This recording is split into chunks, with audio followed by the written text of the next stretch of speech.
Bonjour à tous et bienvenue sur Allo fait dodo, le podcast SOS des parents qui vous aide à vous sentir épanoui, reposé et surtout serein dans votre rôle de parent. Parce que nous sommes convaincus que la famille est un tout, où chaque membre a sa place et où le mal-être de l'un impacte le bonheur commun, nous vous proposons ici une approche à 360 degrés de la famille. Nous vous parlons de votre quotidien sous tous ses angles. Vos enfants, vous, en tant que parents, mais aussi et surtout la qualité de la relation sont au cœur des sujets de chaque épisode. Toutes les semaines, je reçois des experts, des consultantes et des consultants, des professionnels de la petite enfance qui, à l'image de Caroline Ferriol, fondatrice du village Fait Dodo, ont tous en commun d'être passionnés et profondément bienveillants dans leur approche et leurs conseils. Nous parcourons ensemble les sujets qui vous intéressent, vous intriguent et vous troublent parfois. Car oui, en tant que parent, de nouvelles questions émergent chaque jour et les bonnes réponses font toute la différence. Très bonne écoute à toutes et à tous.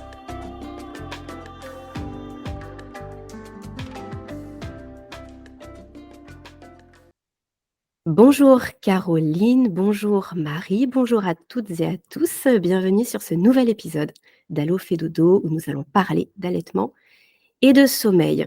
Donc deux sujets qui sont phares, qui sont très liés et qui sont très importants. Et vous nous l'avez dit, puisque c'est un épisode qui fait suite à une question-réponse, à une boîte à questions qu'on vous avait mis sur Instagram. Et vous avez été très nombreuses sûrement, probablement, à nous poser des questions et à en savoir plus, à en vouloir savoir plus sur l'allaitement et le sommeil. Alors, je suis bien sûr avec Caroline Ferriol, la fondatrice de Fait Dodo, qu'on ne présente plus sur le podcast. Caroline, bienvenue. Et puis, nous sommes Merci, Alice. aussi avec Marie Anconi pour justement nous parler d'allaitement. Marie, je te laisse te présenter en quelques mots parce que tu as plusieurs casquettes en plus à tout niveau là chez Fait Dodo qui vont intéresser nos auditeurs et auditrices. Alors, je suis Marie, je suis à la base, je suis infirmière. Je me suis spécialisée en pédiatrie. Là, en Suisse où je travaille, il y a une spécialité soins intensifs pédiatriques et néonatologie. Et je suis aussi consultante en lactation certifiée IBCLC. Voilà. Complètement. Et tu es aussi au sein de l'école Fait Ouais, Dodo sur le je suis le cursus de l'école Fedodo pour être consultante en sommeil. C'est ça. Chez Fait Dodo. Et donc, Marie est la consultante en lactation IBCLC au sein de Fait Dodo, qui est la référente à qui on vient poser des questions. On peut rediriger les familles.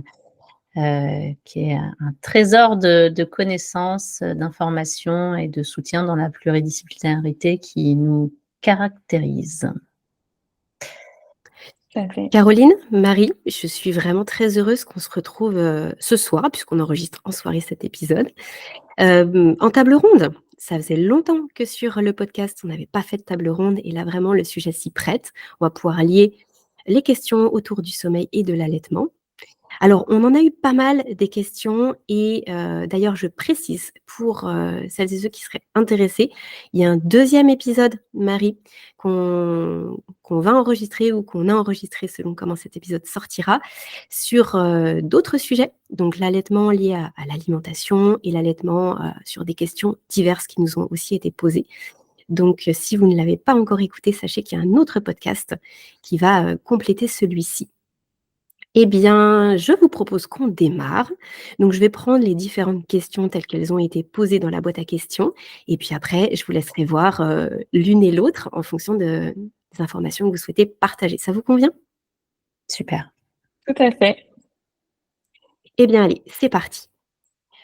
On commence avec une question bébé de 3 mois. Donc, bébé de 3 mois, je propose les 2 seins à chaque tétée pour limiter les réveils la nuit. Point d'interrogation. Est-ce que c'est une bonne solution? Qui veut démarrer? Je démarre. Allez. Pour moi, en effet, ça peut être très intéressant de toute façon de proposer les 2 seins à chaque tétée, ne serait-ce que pour proposer des apports caloriques suffisants durant chaque tétée pour le bébé.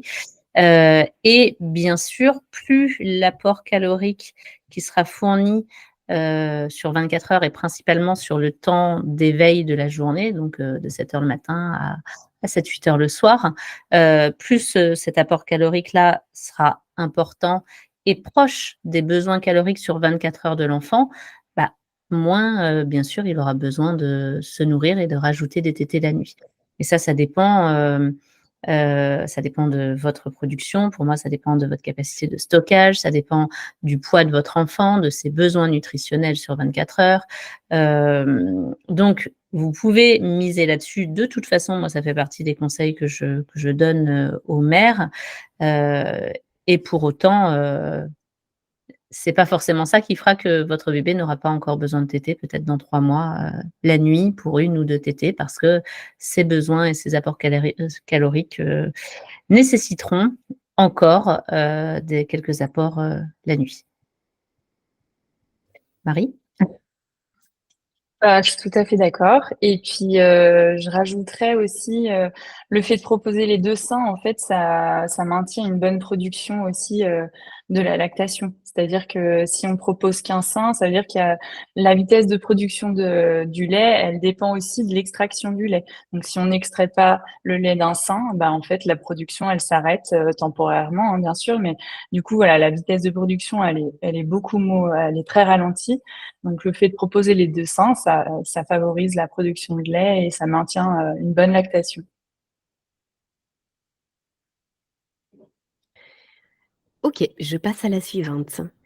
Peut-on avoir des heures fixes de coucher avec un bébé allaité, bébé de 4 mois, là en l'occurrence dans la question, qui fait déjà des nuits de 11 à 12 heures? Alors, oui, complètement, ça ne change rien qu'on ait un bébé allaité ou qu'on ait un bébé, non allaité, concernant les horaires de coucher.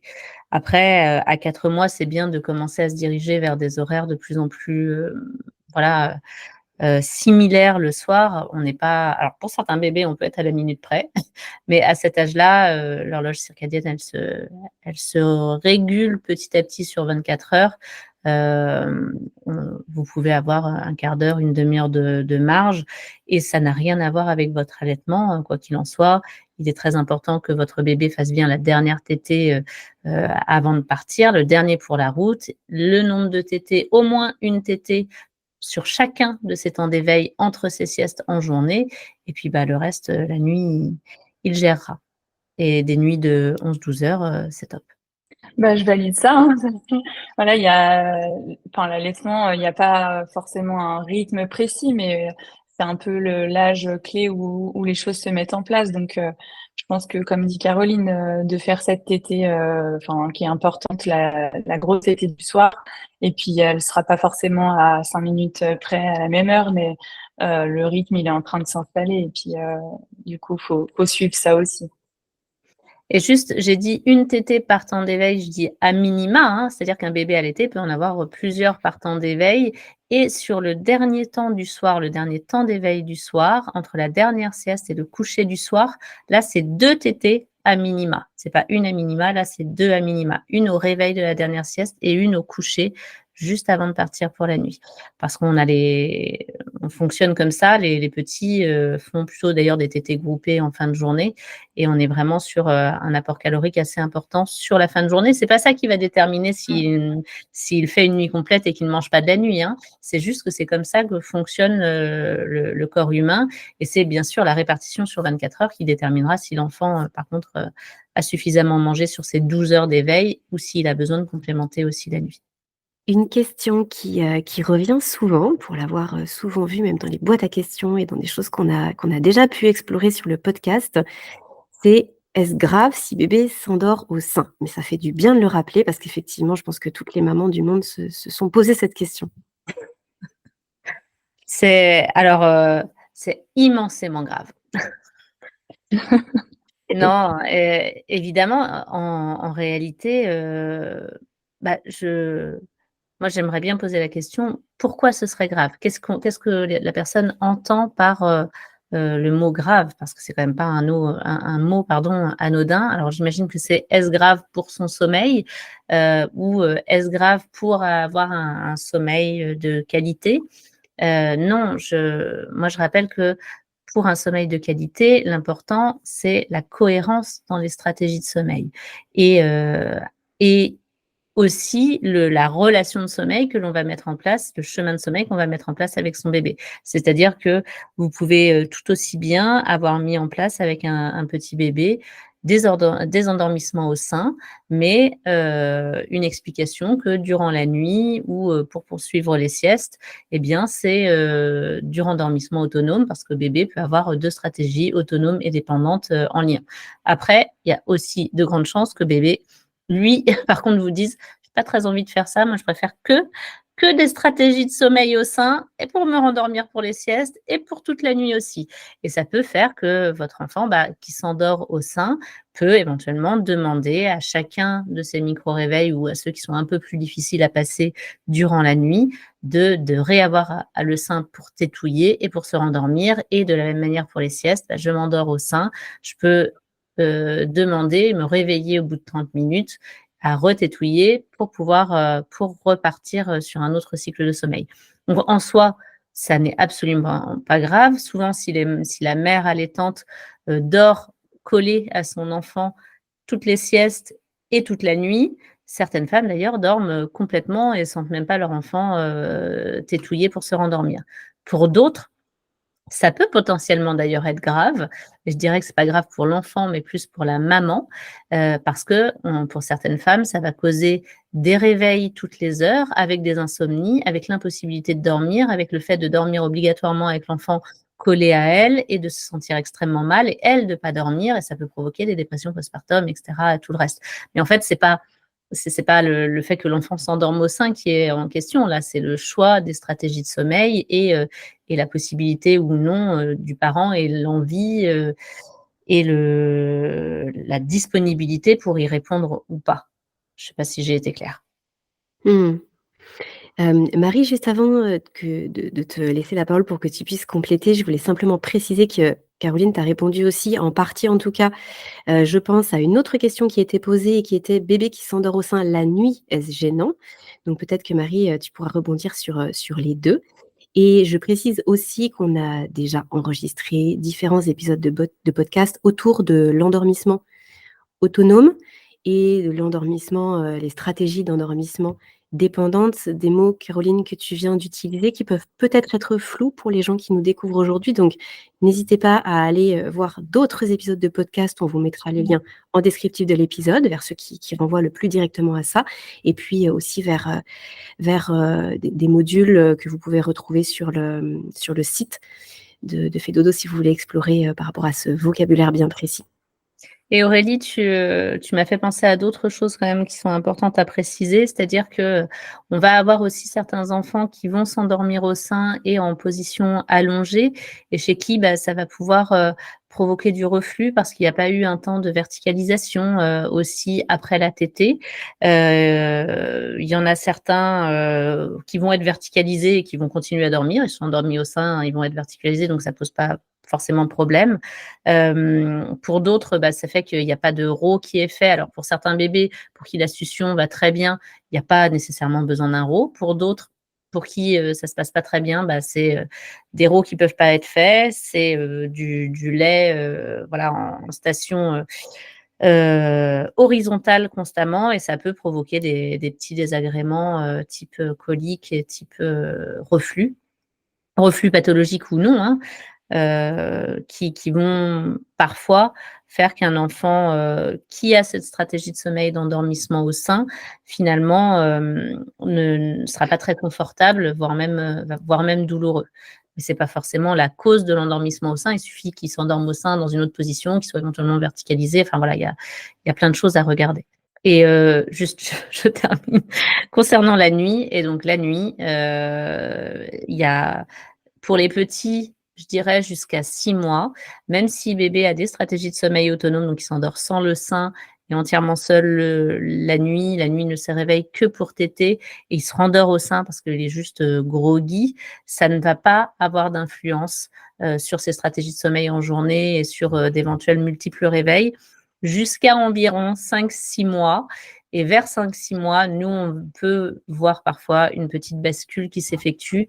Donc, vers 5 mois et demi, 6 mois, quand bébé tète encore souvent et que surtout, il se remet à téter beaucoup plus alors qu'on a des apports caloriques qui sont OK et qu'il va se mettre à manger plus la nuit qu'il ne mange le jour, qu'il boude un peu le sein. Là, on va pouvoir dire, OK, il y a une petite inversion qui commence à se mettre en place. On va plutôt proposer à la maman de stimuler un petit peu bébé pendant les tétés de nuit, de lui faire un petit roux et de reposer bébé éveillé pour aller vers quelque chose d'autre. Mais tout comme il y a plein d'enfants qui se rendorment la nuit au sein et qui partent pour des nuits complètes qui arrêtent les tétés de nuit quand c'est bon pour eux. Moi, j'ai pas eu grand-chose à rajouter, hein. Caroline, t'as fait un gros tour des choses. Je peux te donner le certificat IBCLC, je pense, bientôt.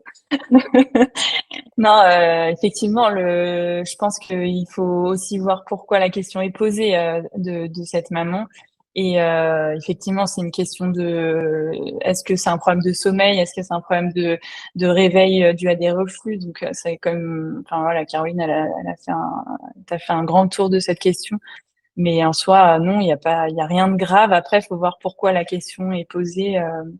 Et t'as parlé de pas mal de choses, d'éventualités de cette gravité de s'endormir au sein, mais qui peut en soi ne pas être grave. Et puis après, à revoir, du coup, comme tu dis, pour éveiller l'enfant et puis et voir le problème, le ressenti de la maman, en fait, et de l'enfant. Et tu m'as fait penser, Marie, complètement aussi au fait que parfois, ça peut aussi être un signe d'un bébé qui se fatigue au sein et qui arrive pas à prendre suffisamment. Nous, c'est ce qu'on va voir parfois. Et c'est important d'analyser la situation aussi au regard de la courbe de poids, de la courbe de taille de l'enfant, de ses prises de lait, parce que parfois il y a certains petits qui vont mettre en place le fait de s'endormir au sein parce que c'est très très très très longues tétées qui sont pas forcément parfois satisfaisantes et qui sont épuisantes pour le petit. Et c'est sûr que de manière générale, ce que nous en tout cas on va encourager, c'est idéalement de donner les tétés efficaces pour se nourrir, en tout cas, en début de temps d'éveil. Et après, si on fait une petite tétée câlin, mais qui a pas lieu de vraiment être là pour que l'enfant se nourrisse avant d'aller se coucher, il n'y a pas de problème non plus. Et si les parents souhaitent que ce soit en endormissement au sein et que ça va à tout le monde, c'est OK. Si on n'est que sur mon enfant ne tète que juste avant de dormir à chaque fois, juste avant ses siestes à chaque fois. Parfois, on peut avoir des bébés qui sont d'une part trop fatigués et dont la tétée va être souvent pas suffisamment efficace. Et puis, c'est un cercle vicieux. Du coup, derrière, je dors pas longtemps, je suis encore fatiguée, j'arrive encore pas à téter suffisamment. Et c'est là, ça peut être des cercles qui peuvent être, je dis pas graves, mais un petit peu problématiques, en fait. Oui, je te rejoins sur le fait de connaître l'âge de l'enfant selon aussi si c'est un nouveau-né ou un bébé de 3 ou 6 mois. Et puis, effectivement, c'est très important de voir aussi l'évolution de la courbe de poids et pour éviter de passer à côté de quelque chose où l'enfant il se met exactement en état en fait, il est fatigué, donc c'est très difficile pour lui de téter et c'est un cercle vicieux et du coup souvent il y a un fort impact sur la courbe de poids effectivement. Il y a une question justement qui rejoint un petit peu ça. La question est la suivante: bébé de 5 mois se réveille la nuit toutes les 2 heures, a-t-il faim ou juste réconfort? Je veux dire par là la question de se poser, est-ce que vraiment c'est de la faim et comment ça se passe pour lui? Est-ce qu'on peut pas confondre avec autre chose aussi? Alors, moi, si elle m'avait dit, il se réveille toutes les heures, j'aurais dit: «OK, c'est sûr et certain, il y a un souci de sommeil en jeu», mais peut-être d'autres soucis aussi, hein, d'alimentation notamment. Un enfant, qui se réveille toutes les 2 heures à 5 mois, moi, je peux donner aucune réponse ni aucune piste si j'ai pas vu courbe de poids corrélée à la courbe de taille de cet enfant, si j'ai pas le détail de son mode d'alimentation en journée, hein, du nombre de tétées, si j'ai pas le détail aussi de son sommeil, de ses stratégies de sommeil, de son environnement de sommeil, etc. Il n'y a rien à toucher à cette situation-là pour moi, tant qu'on n'a pas vu l'ensemble des facteurs qui vont pouvoir avoir une influence sur le fait qu'il se réveille toutes les 2 heures la nuit. Oui, tout à fait. Et puis en fait, en allaitement, voilà, il n'y a pas de, on peut pas dire, effectivement, il y a des enfants, quel que soit leur âge, ils ont, enfin, c'est surtout aussi la capacité de stockage de la mère, en fait. Donc en fait, il n'y a pas comment dire, de téter toutes les heures, toutes les 2 heures, toutes les 3 heures, en fait. C'est surtout en lien avec la capacité de stockage et puis l'heure de la journée. Donc effectivement, il y a beaucoup de données qui manquent pour répondre à cette question. Mais voilà, faut creuser un petit peu plus si ça pose souci et consulter, pourquoi pas, un spécialiste.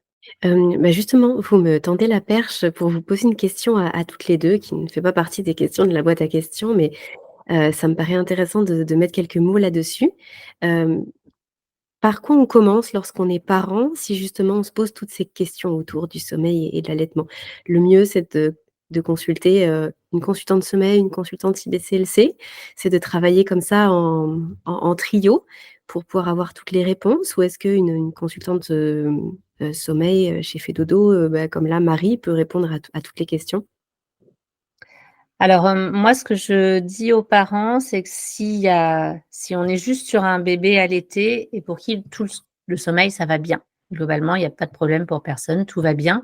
Dans ces cas-là, et qu'il y a juste, une problématique d'allaitement ou voire même on veut être juste suivi et moi, j'invite toutes les mères allaitantes à être suivies, hein, de toute façon par, une IBCLC.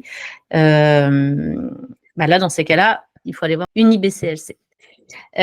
Si, par contre, il y a aussi un problème de sommeil et là, malheureusement, on a quand même, la plupart et c'est difficile, hein, pour moi de le dire de cette manière-là, mais la plupart des consultantes en lactation IBCLC n'ont pas de formation, au sommeil et vont pouvoir être à même de confondre, des problématiques de sommeil avec des problématiques d'allaitement ou pas et là, ça pose problème. Et c'est pour ça que chez nous, toutes les consultantes Fedodo sont formées avec des bases solides du côté de l'allaitement. Elles ne sont pas consultantes IBCLC, sauf Marie, pour le coup. Donc, vous avez un problème sommeil. Alors, Marie n'a pas fini sa formation au sommeil, mais quand elle aura fini, sommeil et allaitement, oui, Marie, directement. Mais du coup, moi, ce que j'invite les parents à faire, c'est d'abord, je fais une consultation avec une consultante en sommeil, chez Fedodo en tout cas, parce qu'elle, elle va dégrossir tout ça. Si c'est juste 2-3 conseils de rééquilibrage de l'alimentation,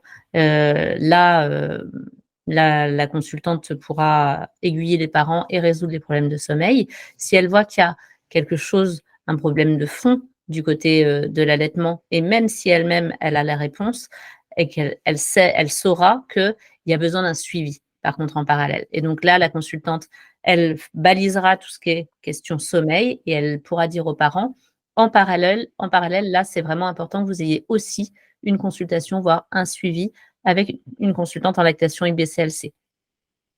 Et donc moi, je vais plutôt indiquer aux parents de faire ce chemin-là, le chemin d'abord sommeil, parce que souvent, le sommeil résout tout et puis c'est juste 2-3 petits tips au niveau allaitement, de rééquilibrage et tout va bien.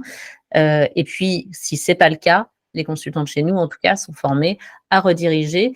Et parfois, avant de rediriger, on va faire un petit message sur le groupe allaitement à nos consultantes IBCLC, à Marie en l'occurrence, pour lui dire qu'est-ce que tu en penses, toi. Si Marie peut répondre rapidement, elle donne la réponse à la consultante et la consultante la redonne à la maman. Si Marie dit « Ok, non, là, il faut que je vois tout le tableau ou il faut qu'elle voit une consultante IBCLC à côté de chez elle », on redirige dans ces cas-là. Et on fait un suivi en parallèle. OK, merci Caroline. On revient sur les questions avec 2 questions qui se recoupent sur le sevrage nocturne. Alors la première, c'est à quel âge le sevrage nocturne? Du coup, point d'interrogation. Et est-ce qu'il faut programmer les tétines que bébé, 13 mois en l'occurrence, ne demande pas? Et la suivante, comment procéder à un sevrage nocturne et quand? J'imagine que la question de donner cette tétine, c'est pour le parent dans l'idée de reproduire des stratégies de sommeil, donc si l'enfant s'endort au sein. Pour moi, le sevrage de l'enfant, il se fait dans 90 des cas naturellement par l'enfant, parce que les enfants aiment dormir et vont vers le sommeil et vers un sommeil ininterrompu et aiment manger en journée quand ils sont en forme et pas la nuit. Lorsque l'enfant continue à téter la nuit, c'est qu'il y a d'autres choses à regarder que le sevrage en fait. Et si on résout les problématiques en lien avec ces multiples réveils nocturnes pour s'alimenter, bah, derrière, le sevrage, il se fait pour la plupart tout seul.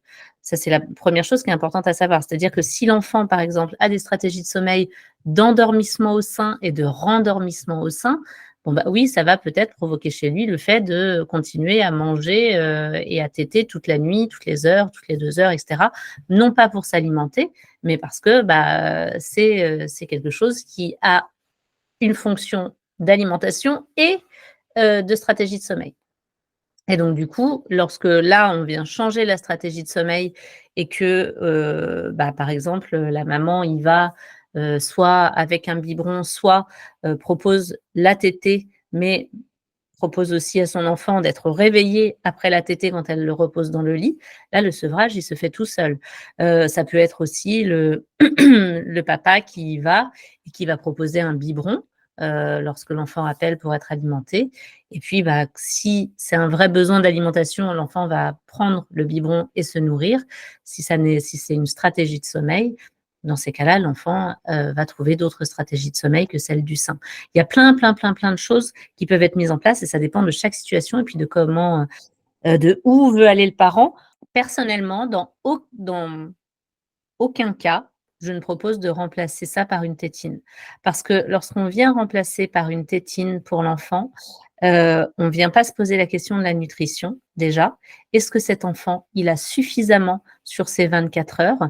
Et venir lui proposer de la tétine la nuit un petit peu en forcing plutôt que se nourrir pour, un peu diminuer la faim et cetera, ça peut faire des courbes de poids et de taille qui s'infléchissent complètement.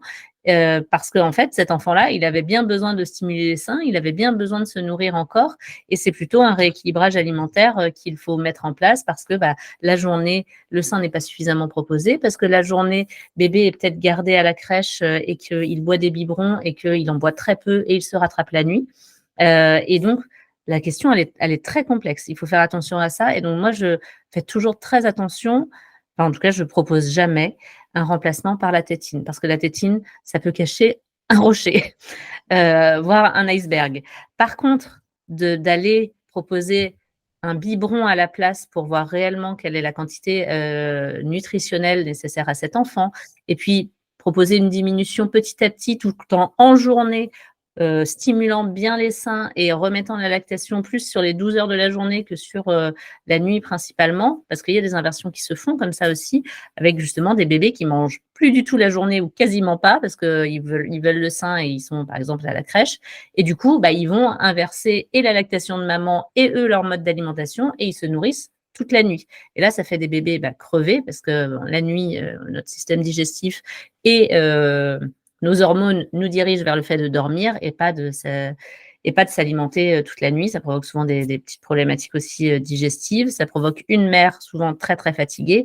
Et nous, dans la plupart des cas aussi, ça provoque des courbes de taille et de poids qui s'infléchissent parce que bébé est trop fatigué toute la nuit pour téter correctement et s'alimenter et réussir à prendre ce qu'il devrait prendre en journée quand il est en pleine forme.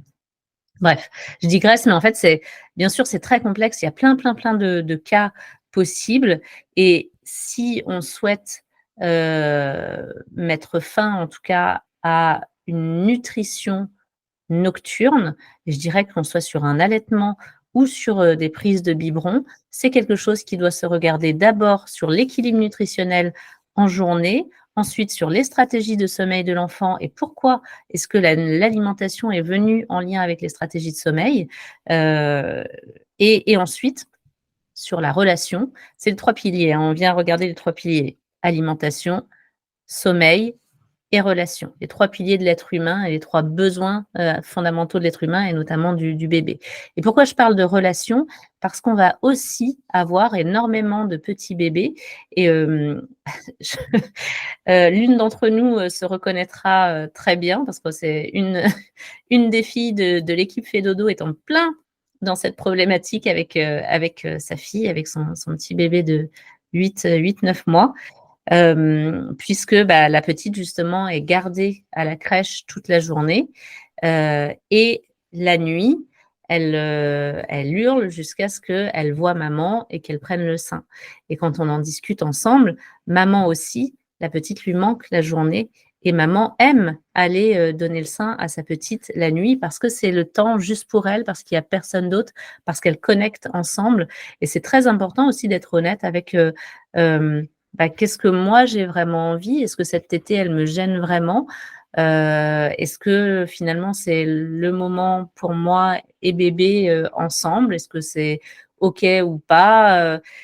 C'est toutes ces questions de relations nocturnes entre le parent et l'enfant, elles sont aussi à mettre dans la balance et aussi à respecter, bien sûr, quand on veut choisir son chemin de sommeil et d'alimentation parce que ça vient ensemble souvent avec le sein. Oui, moi je suis d'accord. Et puis j'ajouterais que justement, au-delà de 9 mois, à partir de 9 mois, il y a vraiment clairement un attachement au sein en fait. Il n'y a pas forcément que ce besoin nutritionnel. Avant, c'est plutôt l'enfant, il est sensible au débit. Donc, par exemple, si voilà, c'est un sevrage global, si la mère a moins de lait parce qu'il y a une reprise d'activité, les choses se font pas comme on veut toujours. C'est sûr que ce sera plus facile pour l'enfant de se détacher du sein parce que il est très sensible au débit. Par contre, au-delà de 9 mois, même s'il y a moins de débit, même s'il y a moins de lait la nuit, ou enfin voilà, faut voir aussi la situation, mais il y a vraiment cet attachement au sein, et du coup, c'est vrai que le sevrage de nuit, s'il doit être, s'il y a aucun problème la journée, et c'est toujours plus difficile. Il y a vraiment cette relation au sein qui est présente à cet âge-là et qui est des fois même difficile quand il y a une demande de sevrage de la maman. Complètement. Et à la fois, c'est des choses vraiment qui se font et qu'on accompagne, nous, globalement, absolument tous les jours. C'est important de vous respecter. Mais par contre, c'est aussi très important de ne pas faire ça n'importe comment parce que il y a de l'alimentation en jeu, il y a de la relation en jeu, il y a du sommeil en jeu. Et les choses peuvent se faire tranquillement une fois qu'on est sûr qu'on est sur un terrain stable, je dirais. Si on est sur un terrain bancal, ça peut faire que c'est un enfant qui hurle pendant des heures et des heures en fait. Parce que il y a soit un énorme besoin de nutrition qui est pas rempli en journée et ça c'est problématique, soit un énorme besoin relationnel qui est pas apaisé du côté de l'enfant et du côté de la maman en l'occurrence et ça c'est des choses les enfants vont comprendre le langage, je perds mes mots, le langage sans les mots, le Non langage verbal. non verbal, merci. Le langage émotionnel, le langage non verbal et donc obligatoirement, si maman n'est pas en lien avec cette idée de sevrage, bébé ne le sera pas non plus en fait. Si elle en a envie juste de manière purement froide cérébrale parce qu'il faut, parce que j'aimerais dormir, mais que toute une autre partie d'elle est dans une énorme émotion vis-à-vis de ça et qu'en fait, elle a besoin de voir, elle, son bébé la nuit, c'est pas le moment de le faire, en fait. C'est pas encore le moment. C'est très important qu'émotionnellement, ce soit aussi au clair et que la décision aussi, elle soit prise de ce côté-là. Oui, effectivement, d'en parler. Et puis, des fois, c'est aussi le regard de la société, que l'allaitement, il est aussi souvent associé à l'enfant a des problèmes de sommeil parce qu'il y a de l'allaitement, alors que c'est deux mondes qui peuvent s'aimer, qui peuvent marcher ensemble. Donc, c'est vraiment, je pense déjà le fait de parler, de voir vraiment l'émotion, comme tu dis, Caroline, de la maman, et puis vraiment ce qu'elle veut. Et puis des fois, ça peut débloquer aussi pas mal de choses. Et puis juste de comprendre ce qui se passe. Donc voilà, je pense que c'est important de pas associer aussi l'allaitement et les troubles de sommeil. Ah bah clairement, complètement. On est complètement d'accord. On aurait peut-être dû démarrer par ça. L'allaitement n'a rien à voir avec des troubles du sommeil. C'est les mêmes choses chez un bébé allaité se retrouvent chez nous dans les consultations dans la même proportion avec des bébés non allaités, avec des bébés qui s'endorment avec la tétine, qui s'endorment sur le biberon, qui s'endorment bercés, qui s'endorment, enfin voilà, et avec même mêmes déséquilibres nutritionnels aussi complètement, enfin des enjeux relationnels aussi. Là, on parle d'allaitement, mais c'est hyper important en effet de le rappeler, Marie. On peut allaiter son enfant aussi longtemps qu'on le souhaite, durant des années, et que toute la famille dorme très bien. Ça n'a rien à voir, en fait. Et la question inverse aussi peut se poser, à savoir est-ce que le sommeil ne peut pas nuire à l'allaitement? Je dis pas ça non plus au hasard et peut-être que Marie, ça va être une question pour toi par rapport à la lactation, chez la maman, puisqu'il y a une question qui a été posée en ce sens. Y a-t-il un risque sur le maintien de la lactation si bébé fait ses nuits? Et je précise, là en tout cas, c'était pour un bébé de 7 mois, un petit peu plus de 7 mois. Comme ça, on va pouvoir vraiment confirmer que dans les 2 sens, c'est bon, ça peut cohabiter.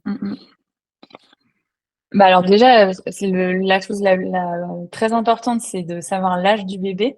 Donc là, si on parle de ce cas d'un bébé de 7 mois, on n'est plus sur, enfin la production de lait, elle est vraiment dans un système, c'est vraiment un système lié à la régulation de contrôle. Il est autocrine en fait. C'est vraiment lié à une enfin c'est quelque chose de local. Je vais essayer d'expliquer simplement. Assez simplement avec en fait c'est plus l'effet hormonal du lancement de la lactation du début.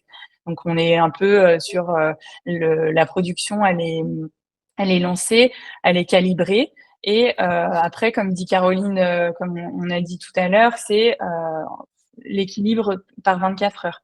Donc en gros le lactocyte, en fait, si le lait est vidé, le lait va se remplir. Donc la production, elle dépend de l'extraction du lait, en fait. Donc si l'enfant mange bien la journée, il n'y a pas de raison que la lactation s'effondre parce que bébé fait ses nuits. Et par contre, c'est important de, comme je disais, au niveau de l'âge de l'enfant, parce que si on est dans le lancement de la lactation, là, c'est autre chose. Donc, les 6 premières semaines, c'est beaucoup plus délicat. Et là, enfin, moi, j'encouragerais pas un bébé qui fait ses nuits à 3 semaines ou 4 semaines. Ça peut vraiment mettre en péril le début de la lactation et du coup l'allaitement par la suite. On est complètement d'accord. Et d'ailleurs, je veux rebondir là-dessus parce que nous, on va se retrouver parfois confrontés à ça, c'est-à-dire à des mamans allaitantes qui vont nous dire bah, bébé ne t'aide pas de la nuit et il fait déjà ses nuits au bout de 2-3 semaines et elles nous disent je viens vous voir parce que par contre la journée il est pumped up, il fait pas de sieste de la journée. Et là, chez nous, ça va être une alerte parce que ça, c'est des bébés qui sont tellement épuisés par la journée sans dormir que du coup, ils dorment toute la nuit et ils en oublient de se nourrir correctement.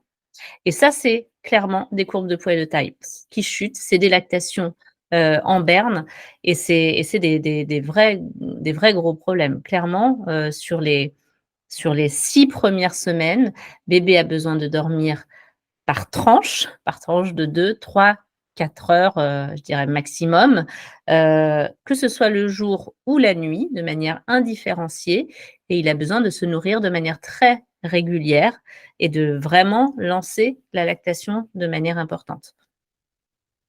Et ensuite, éventuellement, si, on a une maman avec, une capacité de stockage de dingue, un bébé qui a pas non plus des énormes besoins, caloriques et cetera. Nous, on voit des bébés allaités qui, en effet, sont d'eux-mêmes arrêtent les tétés de nuit, dorment très bien la journée, se nourrissent très bien et tout va très bien, et avec des lactations qui restent en place pendant des années et des mamans allaitantes pendant des années. Et ça, on a même l'exemple chez nous parmi les consultantes, parce qu'on a beaucoup de mamans allaitantes dans les consultantes et dans l'équipe Fedodo. Et c'est des choses possibles. C'est pas la majorité. C'est important de le dire. Et en moyenne, nous, ce qu'on va voir, c'est qu'il y a quand même beaucoup de bébés qui vont partir sur des nuits sans s'alimenter plutôt aux alentours de 4-5 mois, et une grosse majorité, oui, autour de 4-5 mois, 6 mois pour certains. Et puis après, il y a tous les cas où, malheureusement, aujourd'hui, on a perdu beaucoup de savoir du côté de la lactation, d'accompagnement des femmes. Et malheureusement, on a aujourd'hui quand même beaucoup de mères pour qui ces 6 premières semaines-là, elles ne se sont pas bien passées. Et la mise en route de la lactation, c'est pas bien faite. Et du coup, on a des bébés qui, malgré beaucoup de tétés en journée et voilà, des apports caloriques qui normalement pourraient suffire et partir pour des nuits complètes à 6 mois, on a des mamans pour qui c'est pas possible, parce que justement, il y a encore besoin de 1, 2, 3 tétés la nuit. Le temps que la diversification, je dirais, amène des apports caloriques suffisants. Donc souvent, c'est jusqu'à 9 mois. Mais c'est à chaque fois, nous, dans les cas qu'on va avoir, des situations où on a des mères sur les 6 premières semaines qui n'ont pas eu d'accompagnement avec leur bébé, où il y a des freins qui n'ont pas été vus, où il y a des suctions qui étaient mal mises en place, et où du coup, en fait, ça ne s'est pas bien mis en place. C'est pour ça que pour moi, toutes les mères allaitantes, l'allaitement, c'est pas instinctif, c'est pas si simple que ça. Et avant, c'était des choses qui étaient transmises entre les femmes. Il y avait vraiment de l'entourage pour les mères, des vraies connaissances concrètes sur l'allaitement et sur aider à allaiter. Et aujourd'hui, j'aimerais bien, moi, permettre aux femmes de sortir de ce mythe-là. Quand on souhaite allaiter son enfant, eh bien, c'est hyper important d'être entouré de femmes sachantes sur l'allaitement, et principalement sur les 6 premières semaines. Et vraiment de manière régulière sur les 6 premières semaines, si on a envie de pouvoir avoir un allaitement bien mis en place sur le long terme, et que ça ne vienne pas impacter éventuellement le sommeil. Ce n'est pas l'allaitement qui impacte le sommeil, c'est la quantité nutritionnelle que l'enfant peut avoir du coup sur la journée. Sur les questions là que je vois défiler, là, que j'avais sélectionnées, il y a des choses qui vont bien sûr se recouper avec des éléments que vous avez déjà partagés, mais ça peut peut-être être intéressant comme elles sont posées différemment, et puis peut-être que ça peut permettre de donner quelques lumières encore supplémentaires. Je pense par exemple à celle-ci: faut-il espacer le jour pour espacer la nuit? Donc là, il n'y a pas d'indication sur l'âge de bébé. J'imagine que la réponse, elle va se moduler en fonction de ça, et vous l'avez déjà un petit peu évoqué, mais est-ce que l'une d'entre Même vous pas. voudrait... Même pas. De mon côté, c'est un grand non. Non. Pareil. D'accord. C'est un mythe complètement dingue, mais ça vaut pour les bébés allaités comme pour les bébés au biberon. C'est la même bêtise.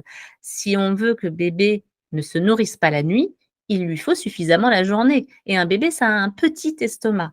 Donc, il a besoin de se nourrir régulièrement en journée pour avoir ses 800, 1 litre de lait, etc. Plus il va réussir à se nourrir durant la journée et remplir son petit estomac plein de fois qui ne peut pas contenir de trop gros liquide, plus il aura de chance de ne pas avoir besoin de se nourrir la nuit. C'est une immense connerie. Et là-dessus, on se retrouve avec des bébés, je parle des bébés au biberon, des bébés au biberon qui prennent encore des bibes la nuit, ou bien qui font des énormes reflux parce que les parents se mettent des distances de dingue entre les biberons, et on se retrouve avec des bébés affamés qui boivent tout ce qu'ils peuvent, qui en jettent la moitié derrière. Et enfin, et ça, j'en ai beaucoup discuté avec Myriam et Tiffany, qui sont nos diètes pédiatriques. Ce sont des indications qui ont été mises en place par les producteurs de boîtes de lait, et qui sont devenus une forme de mythe, parce qu'on entend même les professionnels de santé, les médecins et les pédiatres, en effet, à donner ce type de conseils aux familles qu'on suit. Et les parents qui me disent, il faut espacer le médecin m'a conseillé d'espacer les tétés, le médecin m'a conseillé d'espacer les biberons pour qu'il fasse ses nuits. C'est l'exact inverse, en fait. On diminue les quantités et on rapproche les temps si on veut avoir un enfant qui peut s'alimenter correctement, ne pas faire de reflux et éventuellement, du coup, pouvoir faire des nuits complètes. Oui, et puis espacer, c'est pas parce qu'on espace que le bébé va prendre plus en fait. Hein. Le sein, il est rempli, il est rempli. En plus, Heureusement, sinon on aurait vraiment. Et en plus, ça peut créer des problèmes de mastite, d'engorgement. Donc, enfin voilà, moi c'est comme Caroline, je conseille absolument pas d'espacer et ça va pas du tout résoudre le problème. Au contraire, ça va créer des problèmes, je pense. Donc vraiment plutôt enfin favoriser les tétés la journée, le proposer le plus régulièrement possible. Je pense que le problème aussi de notre société, comme on a dit tout à l'heure, c'est que souvent la journée, avec la reprise du travail, la maman est pas forcément là. Donc voilà, ça peut être aussi les soucis. Mais non, au contraire, il faut plus on donne à manger, plus le sein il va produire et moins on le vide, moins il va produire. Et si on espace, on arrive à la fin rapide de la lactation. Donc non. Non, non, non. c'est la catastrophe Merci. et les bébés ont une taille d'estomac de la même manière que les seins peuvent Oui. contenir une certaine quantité, l'estomac d'un bébé aussi, en fait. Mm. Donc C'est ça. Merci pour les précisions parce qu'il y avait même une autre question qui se recoupe et il y en a même encore une. Là, c'est pareil, faut-il espacer les tétés la journée pour espacer la nuit? Bébé de 4 mois, 3 heures max. Donc vraiment, ce sont des questions qui reviennent. Donc c'est bien que vous ayez pu faire un petit peu de lumière là-dessus. Non, le problème est ailleurs, en fait. S'il y a problème, le problème est ailleurs. Il faut aller regarder ailleurs. Ensuite, bébé de 8 mois, je dois arrêter l'allaitement la nuit. Alors là, comme la question est tournée, je pense que ça doit, connaissant ton discours, Caroline, te faire réagir. Bah oui, je dois, c'est no way. Non, vous ne devez rien. Alors après, peut-être que je connais pas les circonstances, mais avec un je dois, moi j'accompagne pas. Avec un j'ai envie, j'ai besoin, c'est mon chemin. Bien sûr, je dois, la question elle doit, elle aurait besoin de se poser du pourquoi est-ce qu'elle doit absolument. Alors peut-être que la maman est infirmière qu'elle travaille la nuit. Ça, je veux bien croire que du coup c'est de l'ordre du. Ou peut-être que la question a été posée de façon peut-être entre guillemets maladroite et que la maman voulait dire: Oui, «Est-ce que pour que je puisse accompagner bébé à faire des bonnes nuits», parce que peut-être que là, il était épuisé et que ça se passait pas très bien au niveau du sommeil, est-ce qu'elle doit arrêter l'allaitement? Mais ça rejoint ce que vous disiez tout à l'heure, que oui, l'allaitement, on c'est a pas déjà répondu. antinomique au sommeil. Ouais, tout à fait. Globalement, on peut pas répondre à cette question sans avoir vu toute la situation avec la maman. Elle dit: «Je dois arrêter l'allaitement», c'est ça? Oui, bébé 8 mois, je dois arrêter l'allaitement la nuit? Point d'interrogation. Donc peut-être que Et donc c'était, je dois le pour que ça se stopper là. passe mieux au niveau du sommeil, oui, peut-être. Hem, mmh, je ne sais pas. Discutons. Non, moi ça me fait penser, enfin ça me fait penser à autre chose, c'est que la question précédente aussi concernant les sevrages de nuit. Il se peut que, imaginons qu'il y a une problématique de sommeil et qu'il y ait un peu un enjeu d'endormissement, enfin un problème d'endormissement autonome et que du coup il y ait un enfant qui passe de téter toute la nuit, toutes les 2 heures à avec l'accompagnement chez Pédodo du sommeil, de plus du tout téter la nuit. Il peut aussi se poser des problèmes pour la maman. De passer d'un sein qui a l'habitude, entre guillemets, de se vidanger toutes les 2 heures, même si c'est pas beaucoup la nuit, il peut se poser des problèmes d'engorgement ou autre. Et je réponds pas à la question du tout finalement, mais ça m'a juste fait tilter. C'est vrai que c'est important de pas non plus stopper d'un coup pour le sein. De passer une nuit complète pour la maman sans vidanger son sein en fait. Il peut vraiment y avoir des problèmes d'engorgement, de mastite et ça peut aller jusqu'à l'abcès. Du coup, ça peut être important de faire sevrage pour la maman, en fait, en attendant que ça se rééquilibre sur les 24 heures, de tirer 1 ou 2 fois et ensuite de diminuer progressivement. Sans forcément vidanger le sein en totalité, mais un petit peu comme lorsqu'on fait un sevrage d'allaitement s'il se fait pas naturellement. Du coup, de faire un sevrage, de tirer 1, 2 fois la nuit. Et pour éviter un engorgement le matin et des seins qui coulent et puis des problèmes de seins, en fait. Vraiment, je pense que c'est aussi important de le préciser parce que ça Ouais. peut être assez miraculé quand même. L'accompagnement, on peut passer d'un enfant qui se réveille tout le temps, qui s'endort au sein, à un enfant qui fait quand même rapidement ses nuits.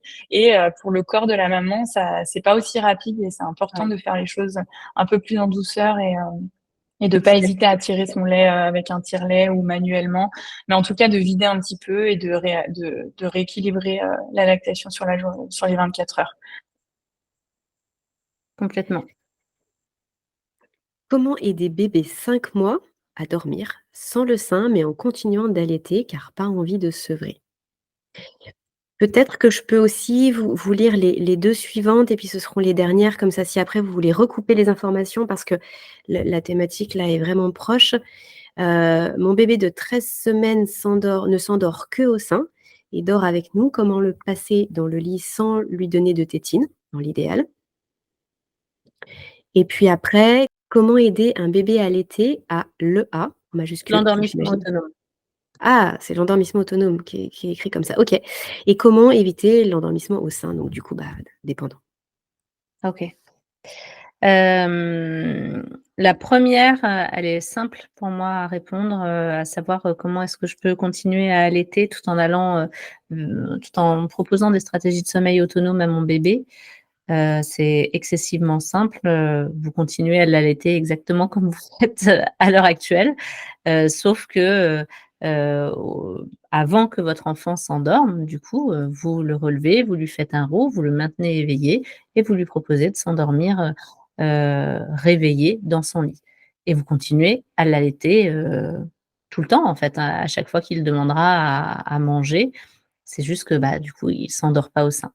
C'est aussi, heu c'est aussi simple que ça. Il est complètement possible d'allaiter son enfant et que son enfant ait des stratégies de sommeil, par ailleurs complètement distinctes de son alimentation et du sein.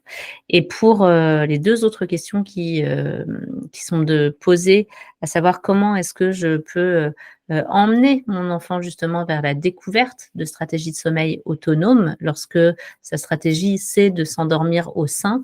Là aussi malheureusement la réponse elle est complexe parce que ça dépend de chaque enfant, ça dépend de l'âge de chaque enfant, ça dépend vous, de votre famille, où vous en êtes, de ce qui s'est mis en place. C'est-à-dire que peut-être qu'il n'y a pas que des stratégies de sommeil liées au sein, pour cet enfant, il peut y avoir des enjeux relationnels. Mais, pour faire simple, vous allez de toute façon devoir lui proposer un changement. Et ce changement, ça va être dans la découverte pour lui qu'il est en mesure de pouvoir s'endormir sans cette succion du sein et vous n'êtes pas obligé de le remplacer par une tétine. Votre enfant est en capacité, lui, de pouvoir, téter sa turbulette, téter son doudou, téter, son poing, ses doigts et cetera s'il veut, voire auto-téter sa langue, voire rien téter du tout. Parce qu'il y a plein d'enfants qui, n'ont pas la stratégie de succion et qui peuvent basculer d'une stratégie de succion à une stratégie, sans succion pour pouvoir, s'endormir. Donc c'est lui qui va aller explorer, ses propres besoins et sa propre envie, ses propres découvertes autour des nouvelles stratégies de sommeil que vous avez, qu'il va mettre en œuvre et c'est aussi basique que ça, c'est-à-dire que si vous souhaitez, que votre enfant arrête de s'endormir au sein, et bien, il vous faut le déposer réveillé dans son lit et stopper la proposition et la possibilité pour lui de s'endormir au sein. Ça a l'air hyper simple comme ça. On est d'accord que, bien sûr, ça va provoquer de la frustration chez votre enfant, que tout ça, ça s'accompagne de manière diverse suivant l'âge de votre enfant, suivant votre situation de famille, suivant vos envies Les stratégies de sommeil autonome, moi, j'aime pas trop parler d'endormissement autonome parce qu'il ne s'agit pas que de s'endormir en autonomie, mais il s'agit aussi de se rendormir en autonomie. C'est tout ce qu'on nomme les stratégies de sommeil. Et ça peut dépendre de chaque famille et de où chacun souhaite aller.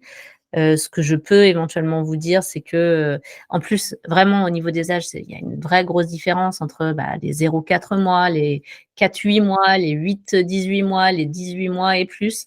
Il y a des vraies différences d'accompagnement vis-à-vis de ce qui se passe pour l'enfant à ce niveau-là et de ce qu'il a mis en œuvre.